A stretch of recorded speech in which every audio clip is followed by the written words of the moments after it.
November 7, 2014, groundbreaking na ng building ng AIM.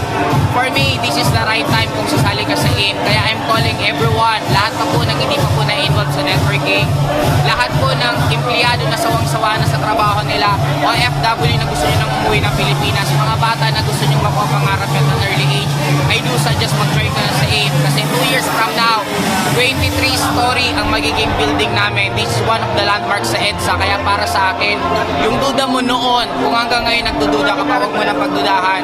Walang yumayaman sa pag-iisip at walang tao na may nararating na walang ginagawa. Kaya for me, this is the right time.